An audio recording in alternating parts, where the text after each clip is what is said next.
On today's episode, we talk to Dr. Robb Kelly. With two B's. The Gordon Ramsay, if you will, of the addiction community. We get to know more about addiction and how that revolves around death, about the shame and guilt involved in it. A lot of good things to talk about. He's got a lot of good experience, and he's full of energy. Pretty awesome dude. Very glad that we could have him on the show. He seems very adamant and intimate with his line of work, which is awesome. Let's talk about death, baby. Let's talk about grief and mourning. Is it argumental or existential? What's it mean to me? Let's talk about death. Hi, I'm Benny Capal, and I'm a funeral professional. And I'm Nicholas Capal, a psychologist. Hey, Nick, let's talk about death. Welcome back to Let's Talk About Death. Thank you, first of all, Dr. Robb Kelly, for being on the show with us. Dr. Robb Kelly is the Gordon Ramsay of addiction treatment. He's helped over 5,000 addicts, and you yourself overcame alcohol addiction as well as homelessness, and you're a guitar player, or bass player, and you played at Abbey Road. That's awesome. And you have a PhD in psychology. I actually have two PhDs, one in psychology and one in behavioral science. One PhD wasn't enough, right? No, I'm an alcoholic. One's never enough. Well, good for you. That's awesome. That's absolutely impressive. Dr. Kelly, can you just quickly synopsis who you are and what you do? Yeah, well, my name's Dr. Robb Kelly. They call me the addiction doctor. I specialize in drug and alcohol, especially getting people well, putting families back together again. I'm a psychologist by trade and a behavioral scientist, and I mixed it both to come up with a program that has a 97% success rate around alcohol and drugs. Well, Doc, let's talk a little bit about death. So I'm sure that you've dealt with a lot of, obviously a lot of addiction and all that. You've dealt with the other side, which is death, right? So why don't you talk a little bit about how you talk about death in your line of work? Well, I think it's really important. I know it sounds crazy, but unless you've been unless you've been through something, you can't really explain it to somebody else. Now, I can go to as many schools and colleges as I wish, but when it comes down to a subject like death or addiction or sexual abuse, whatever it may be, I think it's, for me anyway, it was important that I went through what I went through because I died twice on the streets of Manchester. One was for 45 seconds, the other one was for a minute and something, and they brought me back to life. So I was kind of there and brought back. So I have that feeling of despair. I have that feeling of abandonment. And when we talk to people about it, they're kind of really weird about the whole death situation. But in my industry, death is an everyday part of addiction. There are hundreds of thousands of people dying every week around the world of addiction. So and it's almost forgotten about. You know, it's like when the epidemic started, we have 300,000 deaths. It's like, guys, we do that every year with addiction. You know, let's talk about that. Let's talk about the losses. Let's talk about everything that's happening around that. But I think death itself it needs to be more explored, more understood, and better explained than it already is, I think. Well, in my experience, working with people that have lost, family members or friends to addiction, there's a lot of blame and a lot of shame going on with it. And I also think that this is kind of a topic that most people they feel weird about when they're going to a funeral of someone who is an addict, or, it's almost, I kind of put it to the same thing as suicidality, right? This idea that people tend to blame them for their own deaths. So why are we going to, the funeral and mourning this person when obviously they didn't care about themselves? In my experience, I've heard a lot of people say that, obviously they couldn't take care of themselves, and they should have gone to treatment more, or sooner, but then you also have the other side. The close people to these people are like, I should have seen this sooner, I should have said more, I should have tried to help them, I should have, all these should haves, right? They should have all over themselves. And I just wonder how you feel about all that. I think that the family as a whole, and I can speak about addiction or alcoholism feel guilty. There's no doubt about that. And of course, they're always shameful from day one. They want to hide it. One of the problems we have in the addiction world is nobody wants to admit that they're different to the other people around the corner. So my brain is rewired different as an alcoholic. It's remapped from birth. It's a predisposition, so I'm born this way. So automatically, if I don't drink alcohol ever, they're the guys running, I don't know, the CEO of multi-billion-dollar companies. They're the guys running Google. They're the guys running Facebook with the amazing mind. But what we do is, because we're remapped, we're distorted from almost day one. And as you grow up through the family, you see this alcohol and drug take over, and we distance ourselves from the actual person who's suffering. Now, if we're suffering from cancer, all people gather around and they're there. But because it's addiction, people want to just put it underneath the carpet until something crazy happens. And if you're suffering from untreated alcoholism or addiction, I mean the real alcoholism addiction, not just a few beers a night, you will die if you don't get help. And the family's never prepared for that. I tell the families categorically, if your son doesn't get help, and it doesn't have to be from me, he will die. And I'm preparing him for that day when they walk up to the bedroom, open the door, and there's the son dead in bed. And he's such a shock. It's like, no, we need to get prepared for this if we're not doing anything about it. Or the patient is beyond recovery, doesn't want to. I mean, when I was living on the streets, guys, I wanted to die. And people can't understand that today, but I was sick of living. I was miserable. I couldn't live with alcohol. I couldn't live without it. In fact, my mom said years later when we were talking again, that every time she heard an ambulance or a police car with a siren, she would wish to God that they would stop at the house and just tell her that I was dead, just so they could stop worrying about it. So it's crazy how this affects other people. And of course, friends and outer family or acquaintances, it's the same thing. Well, he could have seen it coming. I mean, he was drinking too much anyway. The family don't want to admit that. It's a family disease. Nobody wants to admit they have a defective son or wife or husband. Nobody wants to. It's shame. Nobody's going there with that. And it's crazy the amount of A-listers that I've actually worked with, from the biggest movie stars in the world to the biggest football stars and musicians. And I often say, it'd be great if you come out and told your story. And the answer is always the same, guys. Oh, no. My agent said, no, we can't do that. It would affect my career. And until we start doing that and start talking about the end result up front, not waiting for it to happen, but talking up front, if you don't do this, this is going to happen. And we're more aggressive, because I'm aggressive about this deal, guys. I've seen too many people die of this disease from lack of information. It takes one person to friend another person like me that can stand up and say, there's nothing wrong with that. Look at yourself before you look at anybody else, because everybody has an addiction. Period. Everybody Absolutely. does. Absolutely. And everybody that suffers from addiction has childhood trauma. And there's the problem, guys, is if it's childhood trauma, the parents thought, no, we were never bad parents. Guys, it's got nothing to do with you. And here's for example, I have the addicted brain. Now, the guy next door to me doesn't. So as children, this is what he would hear with the normal brain, let's say from mother. Get down off that chair. You stupid idiot. Get down. Right. That's what he heard. Yeah. Do you know what I hear? Get down off that chair, you stupid idiot. That's what I hear. Yeah.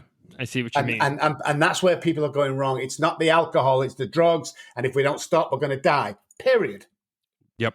Oh, it absolutely. And it also, in being on a funeral professional side too, there's also during the service or during the visitation or memorial gathering or what it is, people don't know what to say to each other, right? They don't want to offend the family. They don't want to bring up anything that may or may not be true.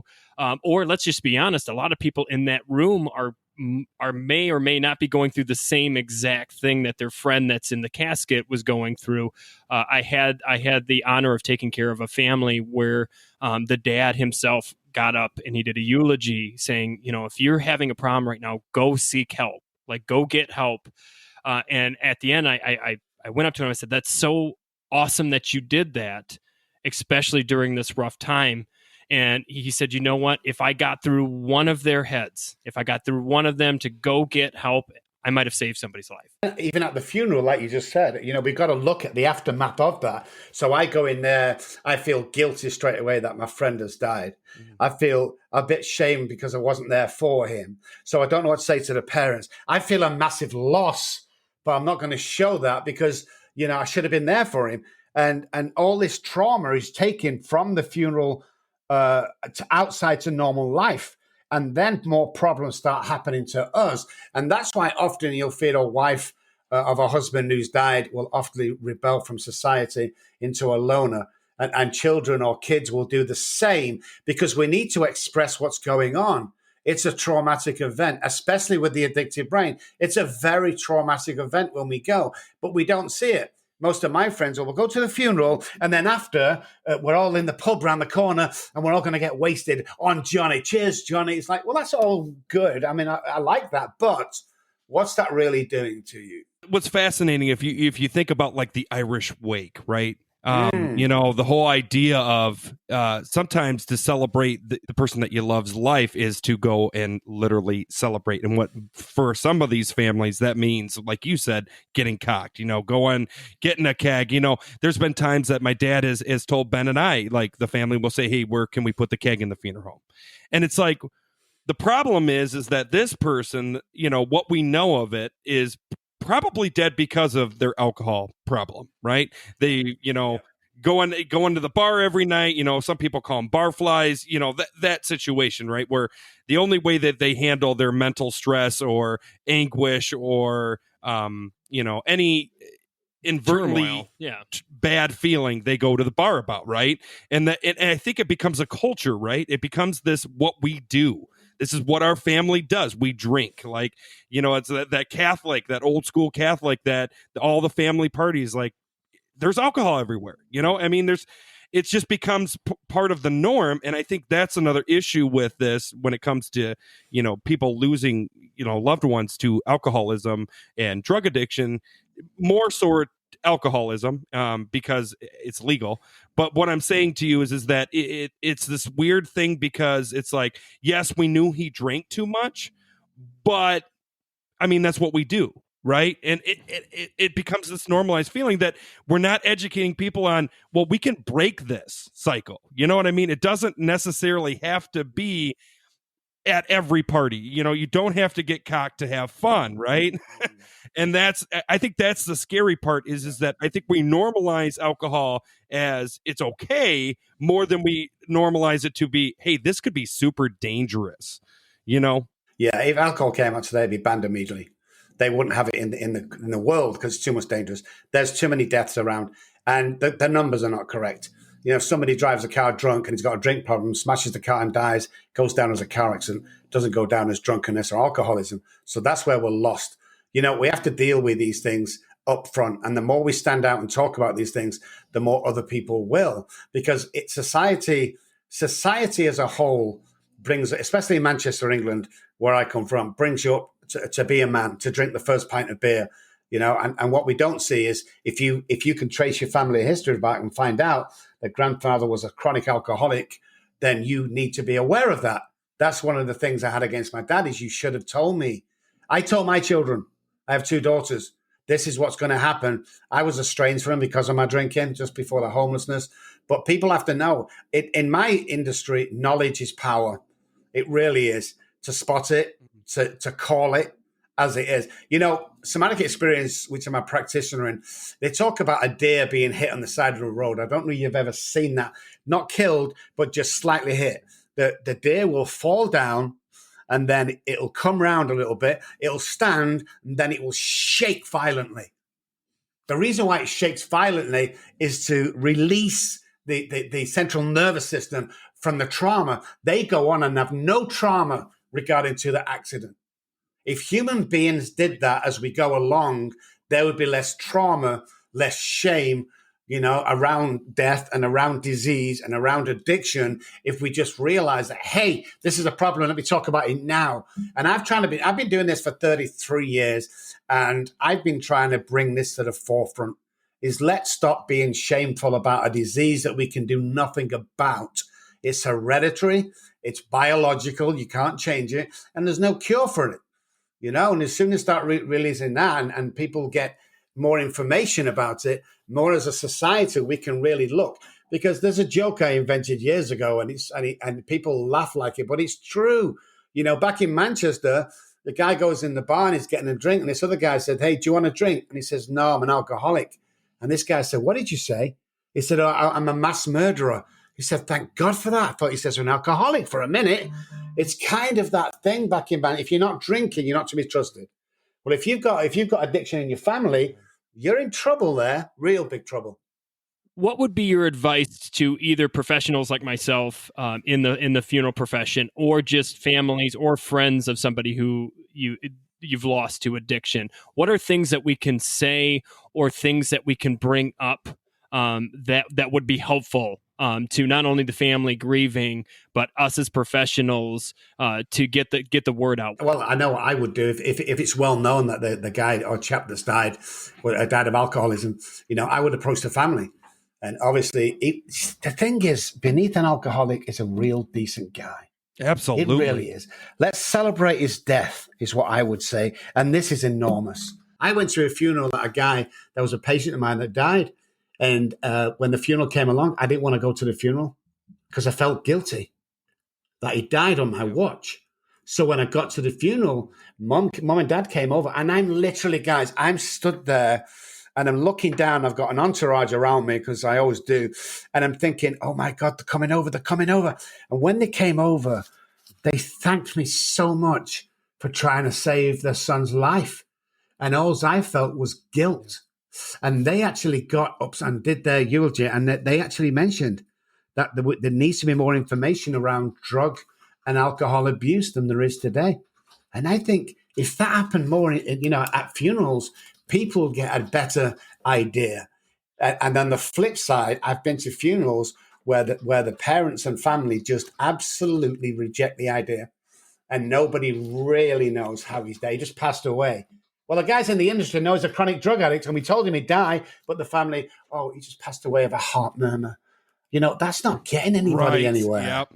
Just hiding it, sweep it under the carpet. Hush. Don't talk about it. Don't talk about it. Come on. Yeah. No. Let's bring up that family, Doc. So if they come in and they say, we really don't want you to bring up anything or talk to us about addiction, what's some things we can do, Well, here's the crazy thing, and I'm going to ask you to the same question as well, is everybody knows somebody with an addiction or alcohol problem, correct? Do you two guys know? Absolutely. That's where I would start. Everybody does. People stop me in Starbucks, and when I say a cup of tea, they go, "Oh my God, where are you from? England? What do you do for a living?" "I'm an addiction doctor." "Oh my God, my son, my wife, everybody knows somebody." And that's the way I usually start conversations with parents who I know the son's in difficult, but they don't want to talk about it. Is I know what you're going through because I had a friend, and open the conversation like that rather than, "Oh my God, was he a alcoholic or did he die of drugs?"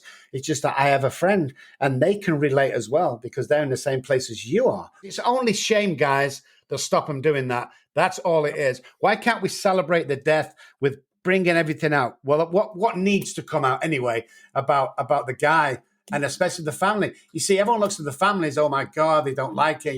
He's just abandoned him." It's a family illness. They go through the same pain as we do. Only 9 out of 10 times I was so much out of my head, I didn't know what my wife was going through. And only from my survival over the years after alcoholism did I find how much damage I really did. So the family deserves sympathy. But the family, and this is my personal opinion, it's only me, is almost the family have a duty to explain and information about disease of alcoholism and addiction in the nicest possible way. Because if one person in that church, one person has a problem that goes, "Oh my God, I think I'm going to call somebody and talk about this," how many people is it going to affect over the next 20, 30 years of his life? The ripple effect. Yeah, absolutely. And I love that. I use that, the ripple effect. I think you nailed it. I think just like death, I think addiction is one of those topics that it's shunned. We shy away from talking about it. We don't want to admit it's our problem, or it's in our family, or it's our neighbor, or it's our friend. We don't want. It's much easier to just be like, well, I mean, they drink. Yeah, and we all know the reality, right? Absolutely. We all know the reality.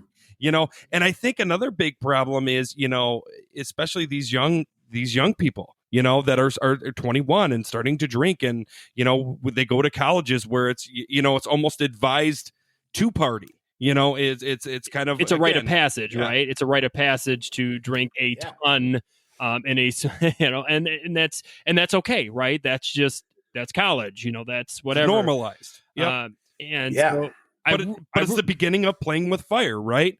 It's if you have that addictive quality in you, and then it's oh, I'm stressed about this exam. Oh, there's a big party tonight. I'm gonna go get trashed, wasted, and then they come out of school, and it's like the real world, and it's like real world is just as hard or even harder than college life. And and it just amplifies, and then unfortunately, we've seen some young people around here recently that have passed away from alcoholism. I mean, as young as their 30s, and it's crazy to me that we still, it's still this idea of, oh, we shouldn't talk about this, we have this, but let's not do it. And it's unfortunate, and it's the same thing.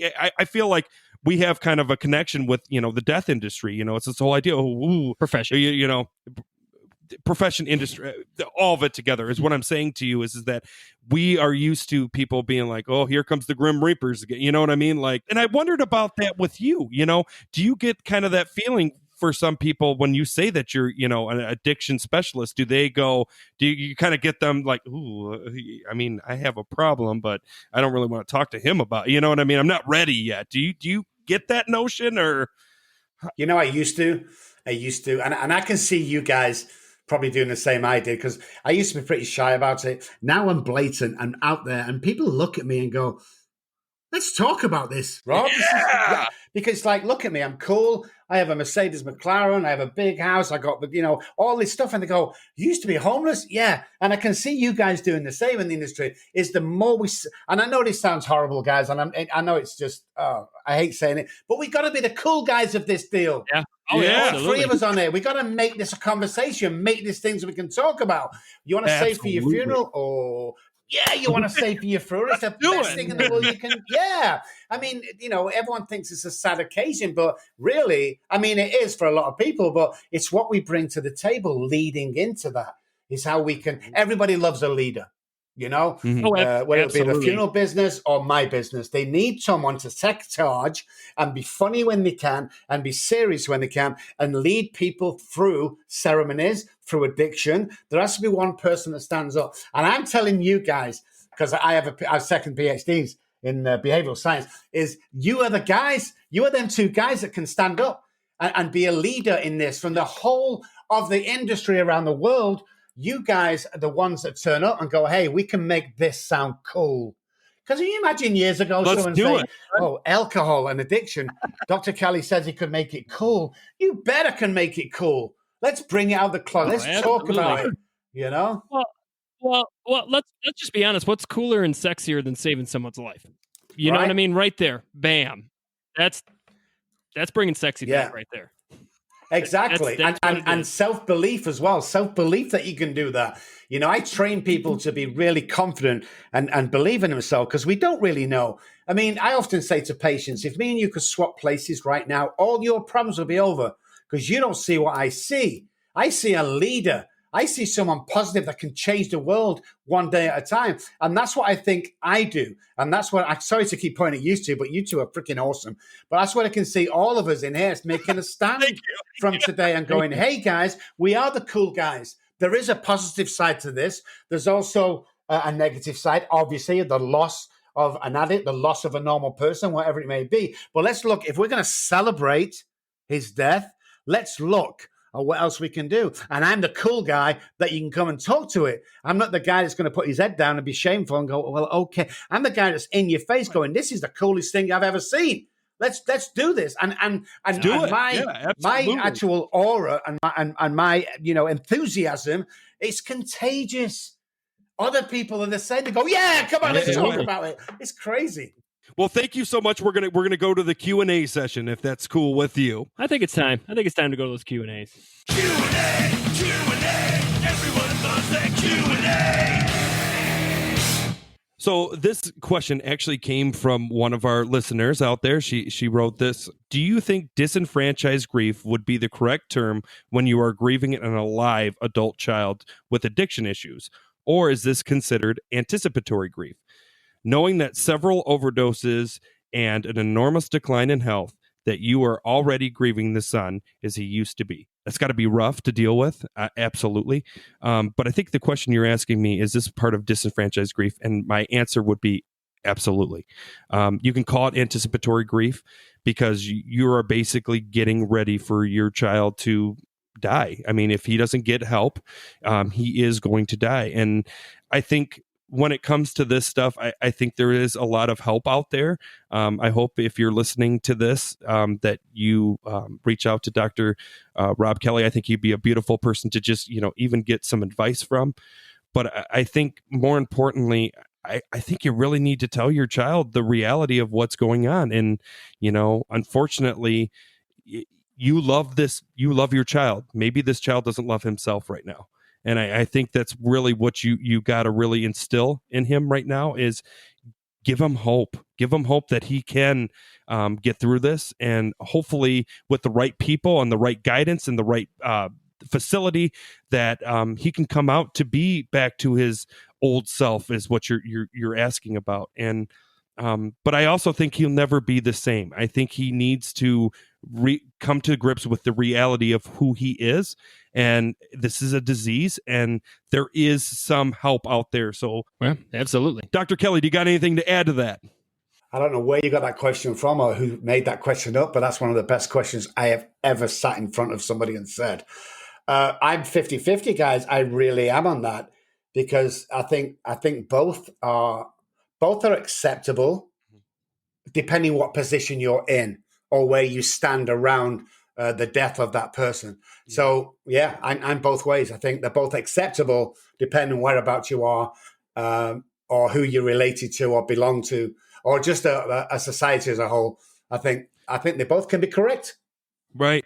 Well, I think it's a beautiful question because I think they are coming to grips with the reality of this disease.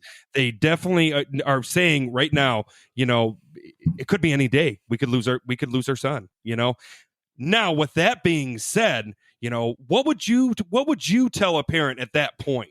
What do you need to do at that point to bring not only the reality of the addiction to your child. I think it was son. I think it was what it was said. But anyways, your child. And how do we get them help? How do we get them so that the next step? Let's be honest, is the funeral director. And that's if that son doesn't get help, the next step is the funeral director. You will be in the funeral home. So how, I guess that's a great question for you. Is what would you tell that parent? Well, I've come over 1,000. No, I've worked with 6,500 patients in the last 28 years. So I've had my fair share of parents, and I'm blatantly honest. You see, everyone around them, even doctors and nurses and treatment centers, it's kind of, well, if you relapse, we can always try again. It's not the end of the world. What I say is, it is the end of the world, Mrs. Johnson. If your son doesn't get help, and I'm right in the face, by the way. Do you realize that your son is going to die? And let me tell you something else. If you walk up tomorrow morning to his bedroom and you find him dead of alcoholism, he's drank too much, who do we blame, Mrs. Johnson? I'll tell you now, we blame both of you, because you should have done something about this. And I really get aggressive and in the face. And again, I'm that cool guy. And they trust me and they believe in it. And they see, the enthusiasm that we have, us three, when we're explaining something about our business, that comes over like 99%. All the time. It's like when I go to an intervention. Interventions are hit or miss. I have never failed in about 2,000 interventions because when I walk in, I'm all in. I'm all in for you, whoever I'm coming for. Yep. This isn't for the money. It isn't for the fame. I'm coming for you. I care for you. Come with me. I will lead you to a better life. And that's what I always tell the parents. If you do as I tell you, because I'm not going to suggest anything, guys. We have somebody dying of untreated alcoholism. Right. I'm going to tell you, Absolutely. You do A, B, and C. And D is the end result of not only happy family, but a happy life and a successful life if you do A, B, and C. And if you don't want to follow that, I'm out. Thank you so much. I'll see you again. And I distance myself from them and shock them. I think that's the only way to do it, to be honest. You have to get real. Well, Doc, what about the opposite? What if these parents are doing everything that's possible for them to do, and they just can't get through? They can't get through. What would you say? What would you say to them in that situation? Well, first of all, they need me to come round because I'm a great persuader. But, we get them people where the son is just not ready, guys. Yeah. And the parents, usually affluent, if you don't mind me saying, usually write a checkbook and send them away somewhere. But I just tell them that you didn't do anything wrong. Okay. And then I do this thing, and it's very emotional, where I get the parents to sit down and I say, I'm going to speak for about 30 seconds. And I would like you not to answer, please. And I get real close up to them and I say this. This is not your fault. This is not your fault. And I repeat that over and over until the 40 seconds, 50 seconds up. And by then they're crying, the stress is out of them. And then we can be prepared, if the son's not ready, for death coming. And I tell them other people won't do that. It's a subject, like we said before, that I'm not going to approach. I've seen too many people die. I'm going to give you blatant in your face that this is going to happen if you don't do it, Mrs. Smith. And we really need to step away. And this is not your fault. Yeah, absolutely. So I guess all in all, to wrap around, let's talk about addiction, right? Let's talk about addiction. Let's talk about death. If you don't talk about addiction, it will lead to death. It is that simple. And Doc, thank you so much. Robb, double B's, first of all, from one bassist to another, incredible. I'm excited. Hopefully someday we can actually meet in person, especially when the pandemic's over. But thank you for taking so much time out of your day to talk to us. And thanks for talking about that. Oh, definitely. Yeah. And it's been an absolute pleasure. You guys are awesome. But I can't go without asking one question, is what kind of bass do you have? Oh, I have 3 basses right now. I have a Fender American J bass. Love it. Oh, nice. I have a MI or Made in Mexico jazz bass. That's okay. That was my first bass, so it's still with me. And then right now, my baby right now is an American Mustang, and I love that. I love the short scale. That was the first bass guitar I ever played at the age of 9. Was a Fender Mustang, and he was like, it was mustard color. Never been able to trace that guitar. I've tried so long. I same as you. I have several basses, but my favorite is my Pink Music Man. It's beautiful. Oh, that is awesome. That is awesome. So last thing I would want to say to the listeners out there, definitely send us questions if you have any questions from this episode. Like, subscribe, all that fun stuff. But also, reach out to Dr. Kelly if you got any questions concerning addiction or anything like that. I know he would be, he wants to tell you, he wants to talk to you about this stuff. So please feel free to get a hold of him, email him. Let me add this real quick before we finish that. There are parents out there and there are guys listening. Listen, I'm going to give you my personal phone number. Yeah, you heard right. My personal phone number, not my assistant's or the desk. 214-600-0210. That's 214-600-0210. If you're a parent or worried, call me. I'll give you free advice. If you're a guy going through it, call me. I'll give a 5-minute pep talk that will change your life. Great to be on, guys. Thank you so much. Thank you, Doc. Let's talk about it. Yes, because if you're not talking about death, you ain't living.